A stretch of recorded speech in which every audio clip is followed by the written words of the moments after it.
Bora começar mais um dia do jeito que a gente gosta aqui no canal do Lessa, que é falando de Fluminense. Hoje é quinta-feira, um dia importante no CT Carlos Castilho, dia de definição do time titular para o jogo de amanhã contra o Internacional em Porto Alegre. O técnico Mano Menezes vai comandar nesta manhã a última atividade antes da viagem, que vai ser por volta das 6 da noite. O Fluminense vai, descansa e amanhã tem esse grande desafio pela frente.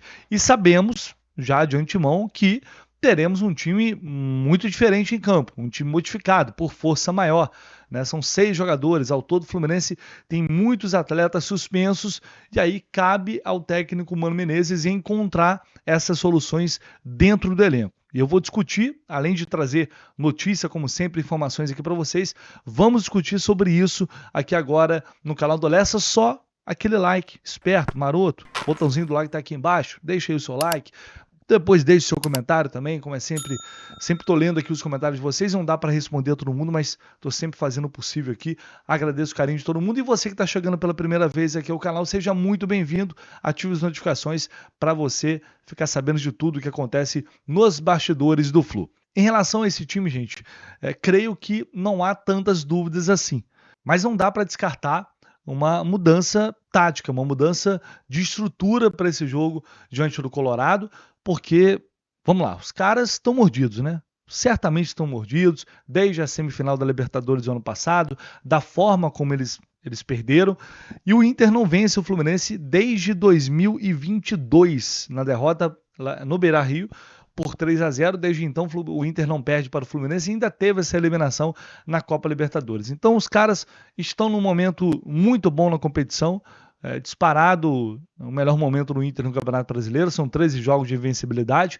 diria que é a equipe que está jogando o melhor futebol neste momento ao lado do Botafogo, então a parada vai ser duríssima. E aí o que o Mano pode fazer para tentar minimizar esses danos? A gente tem duas opções basicamente, mas é claro que a gente não pode descartar uma surpresa, uma novidade, porque ele já fez algumas mudanças que nos surpreenderam. Mas vamos lá, vamos trabalhar com essas duas opções aqui. Uma na estrutura, na formação que o time está mais acostumado a jogar, com 3 homens no meio, 3 homens na frente. Essa opção seria com Vitor Eudes no lugar do Fábio, Samuel Xavier, Thiago Silva, Manuel ocupando a vaga do Thiago Santos e Diogo Barbosa, Bernal, Martinelli e o Lima fazendo a função do Ganso, com Keno, Marquinhos e Germán Cano no ataque.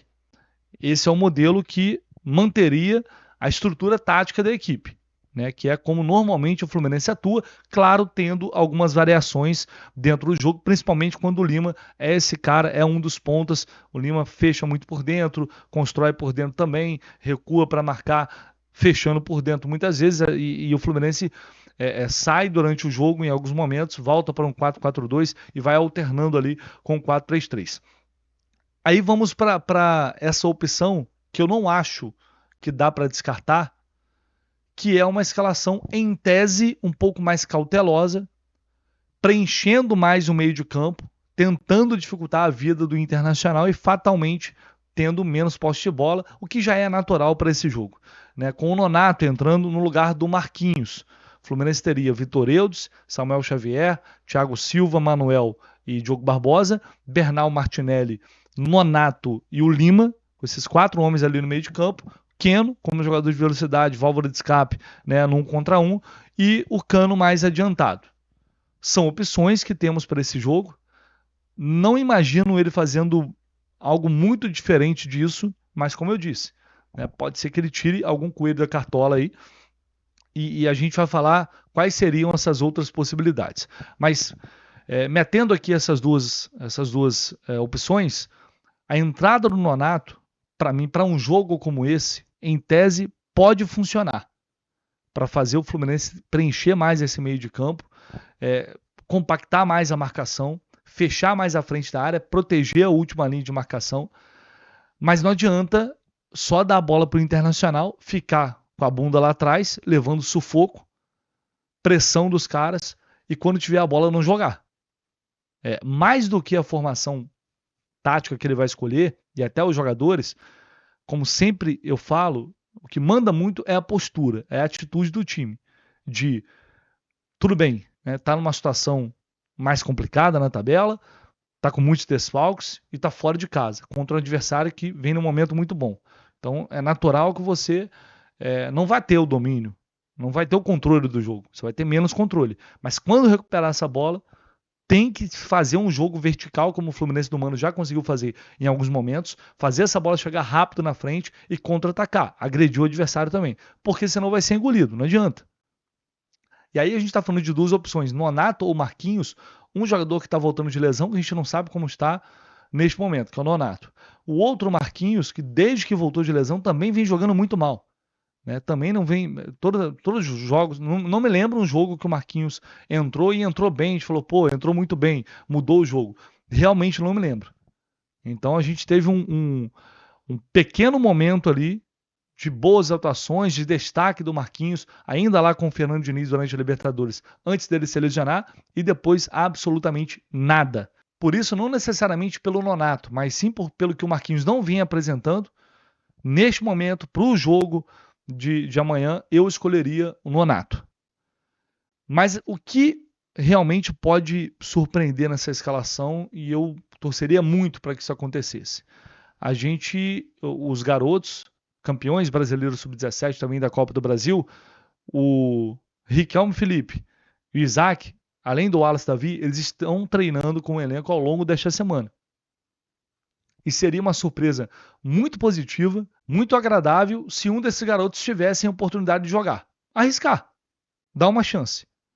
Mas para isso, eu não sei se o Mano faria isso, tá?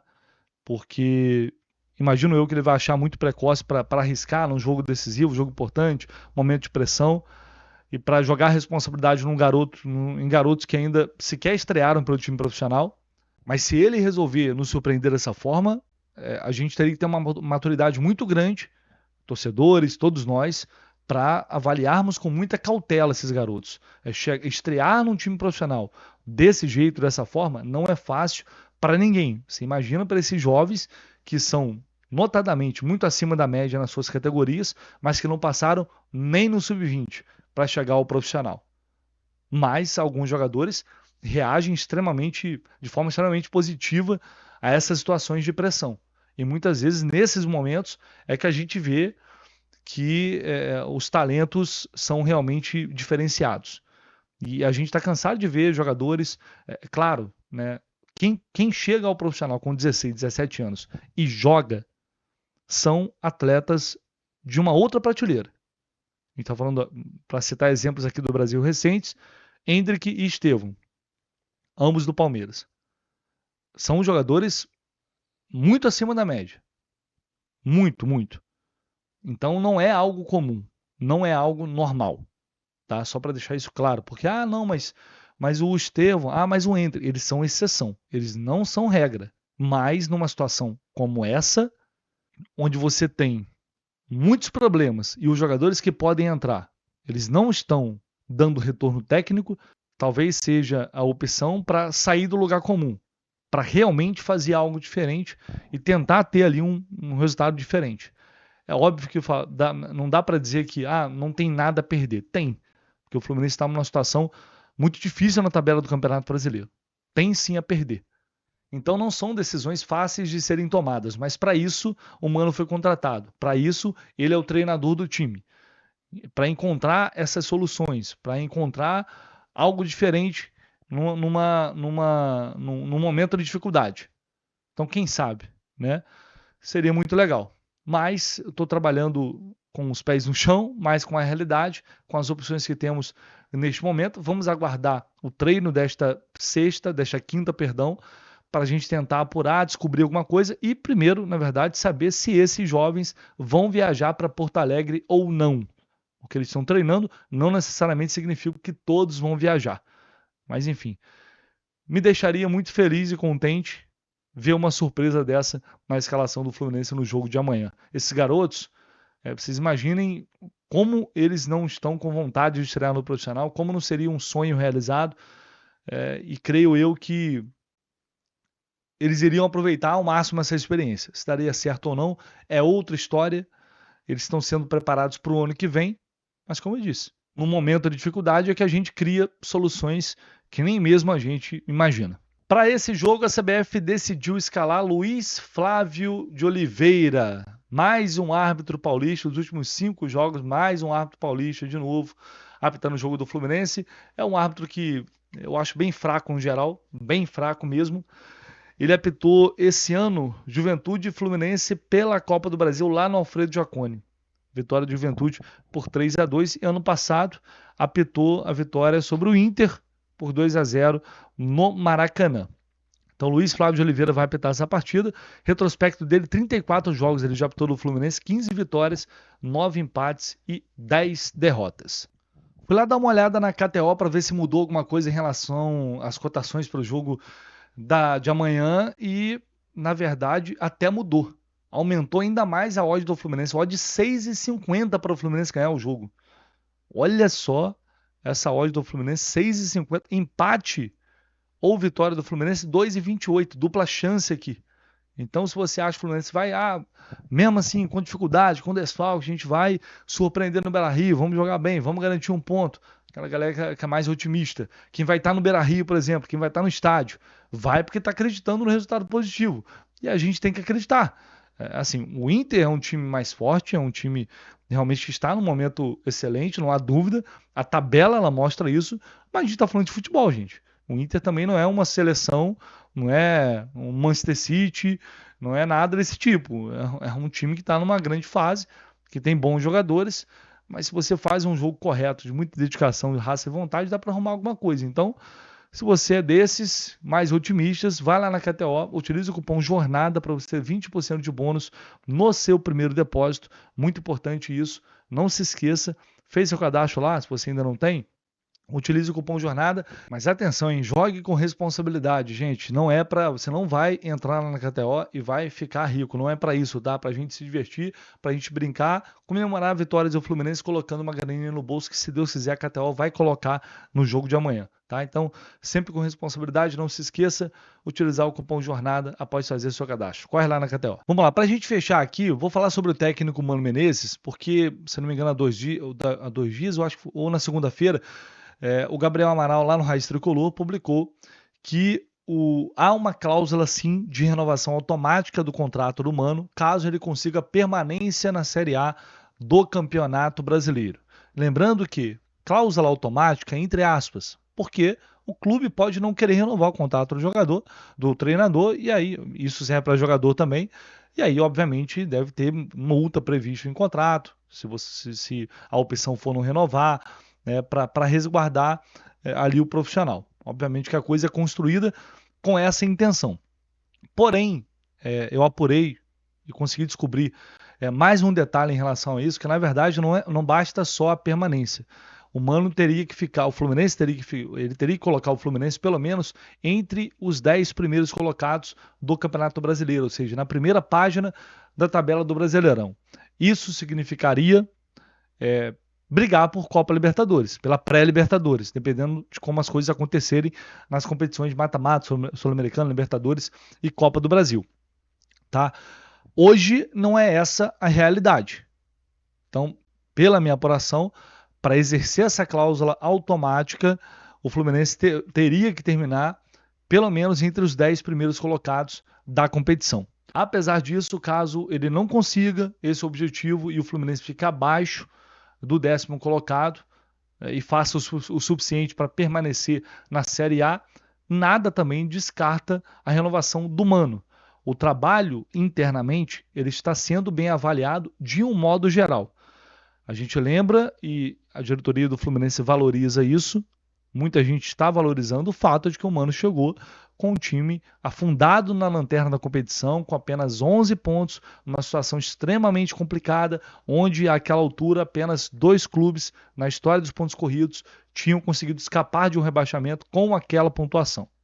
Essa era a situação, uma situação desesperadora dentro do Campeonato Brasileiro, com erros e acertos, eliminações traumáticas, muito abaixo daquilo que a gente esperava nas Copas, na Copa do Brasil, na Copa Libertadores. No Campeonato Brasileiro, o Mano conseguiu essa recuperação, tirou o Fluminense na zona do rebaixamento, o time conseguiu respirar um pouco, mas ainda está ameaçado.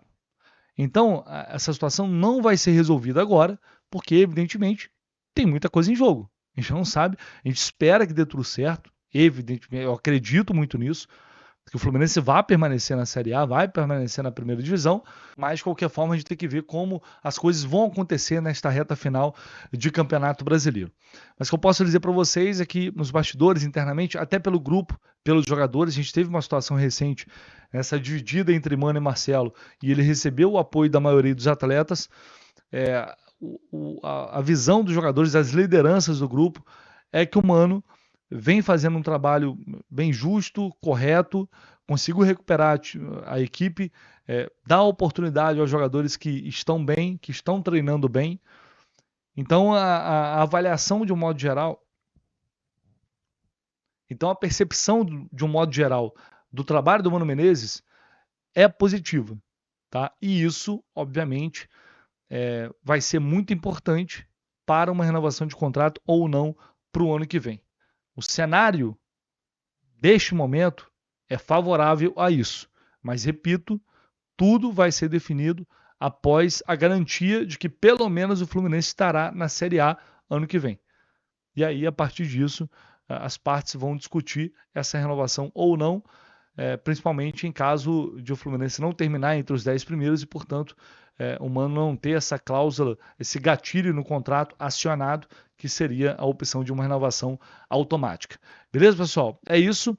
Vou ficando por aqui com essas informações e ao longo do dia a gente volta com mais notícias, evidentemente, talvez já com a provável escalação do Flu para o jogo de amanhã. Um abraço, tamo junto.